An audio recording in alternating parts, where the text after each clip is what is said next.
township sat inland of the Grey River for 60 years. 18 kilometres from Greymouth, it was once the home to 6,000 hardy souls. A sister gold mining town to Rough and Tumble, Red Jacks, Paddy's Gully, Sunnyside, Half Ounce and 12 Mile. Notown.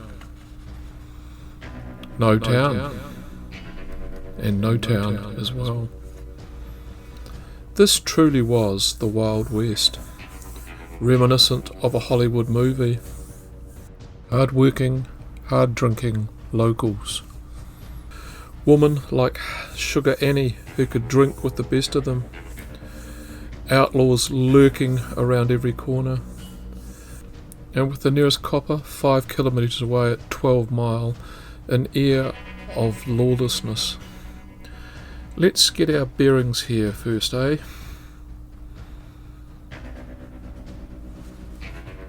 Now let's look at a street map of the town in its heyday, when gold was plentiful. The mid-1860s till the 1870s. A chain, by the way, is about 20 metres.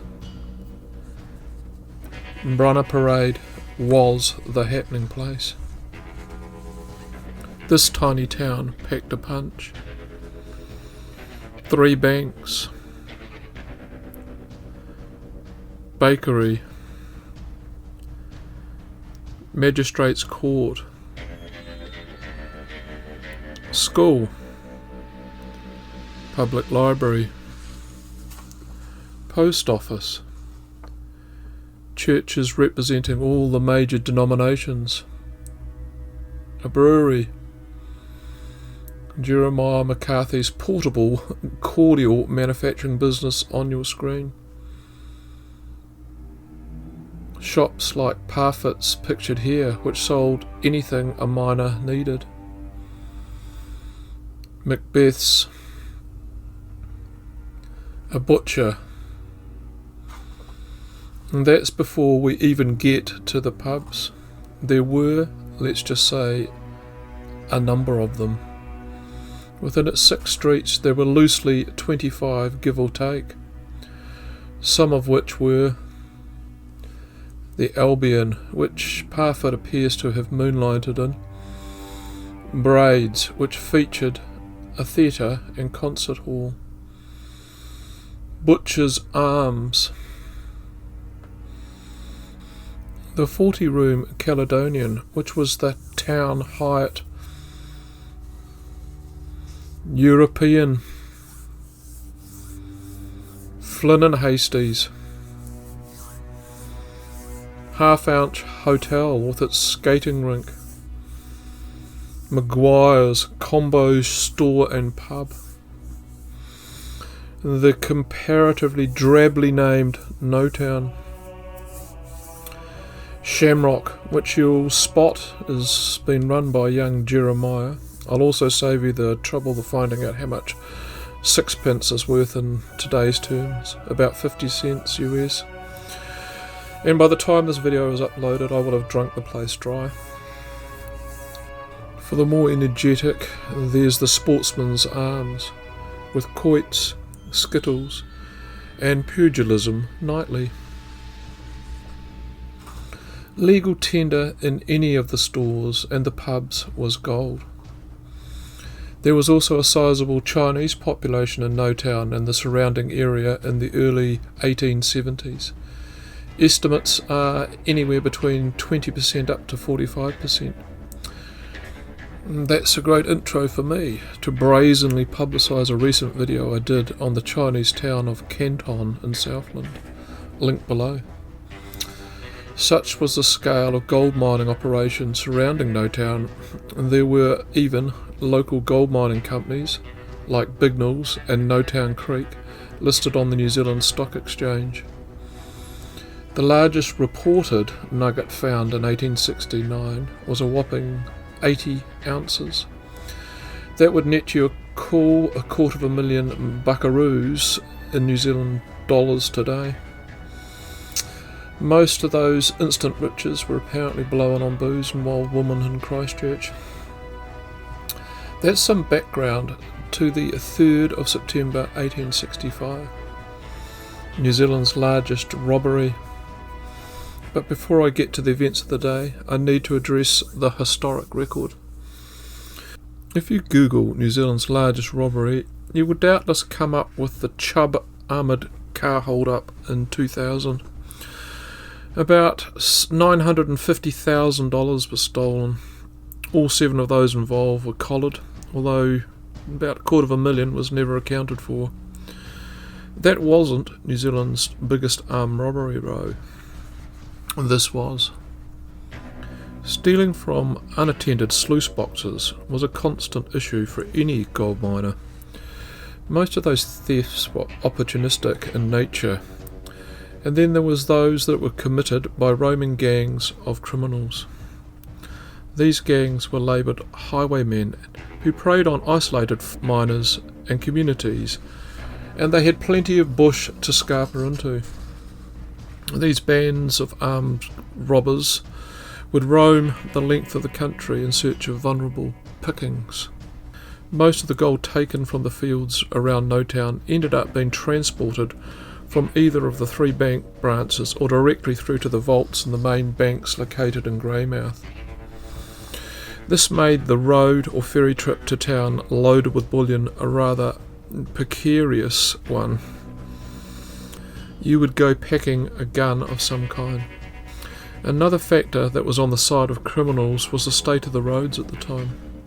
By roads, we are talking little more than bush tracks, which after a couple of days' rain would turn into a quagmire. Laden horses travelled little faster than walking pace. The representative of the Bank of New South Wales during the gold run between Notown and Greymouth that week in September 1865 was Dugdale Walmsley. This meant travelling to Notown on the Friday, over the weekend sorting out the gold already in possession of the branch as well as the cash, then buying gold from miners before travelling back to town on the Monday, either by dedicated canoe, hitching a ride on a ferry, horseback, or a combination of all of the above. £100,000, as in the weight, would go up and down the Grey River daily. Riding with Walmsley that Monday was a minder called William O'Brien. The gold and cash were shared in saddlebags of the horses they rode. Both Walmsley and O'Brien carried a revolver. See, I told you this was the stuff of Western films.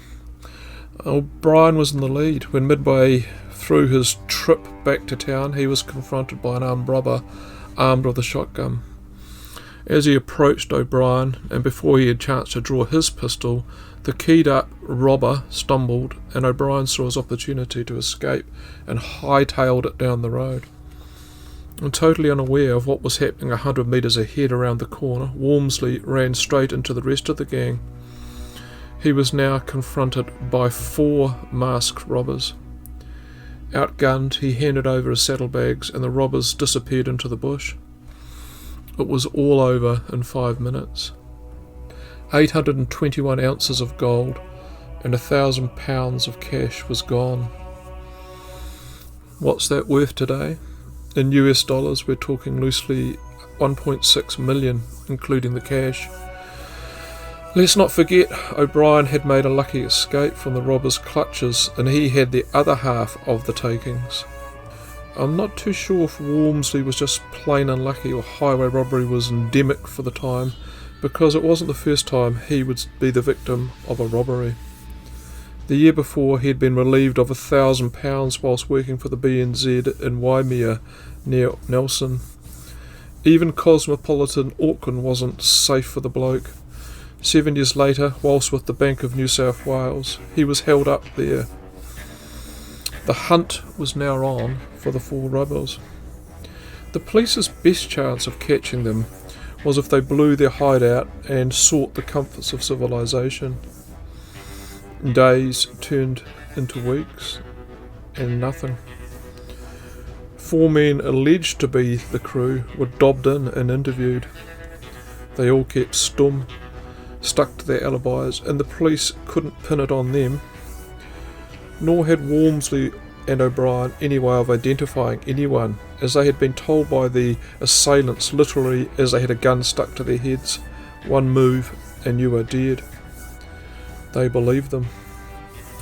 A fruitless month later, a reward was offered by the bank.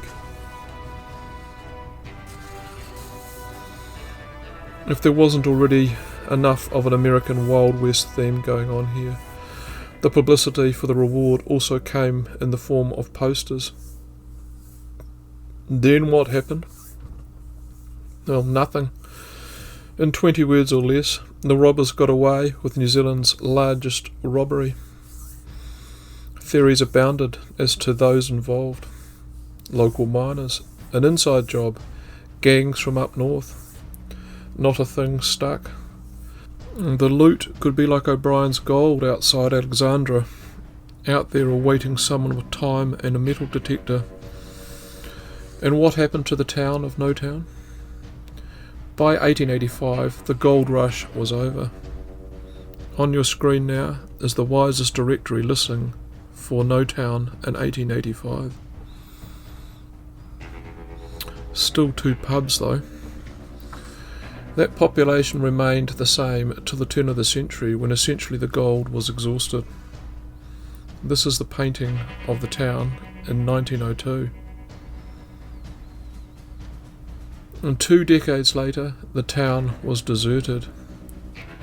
Notown became a self-fulfilling prophecy. Its buildings left to rot or shifted elsewhere. Today, all you'll find of this once thriving town is its cemetery. The main remnant of Notown was one of those buildings that was shifted. Not one of the pubs, sadly, but the old Catholic church, which has been preserved and restored. You can have your next wedding there. Shantytown. Put on the invites, leave your guns outside by the horses. And to avoid embarrassment, don't get the bridal party involved in any drinking sessions. If you like this, please press the like button below.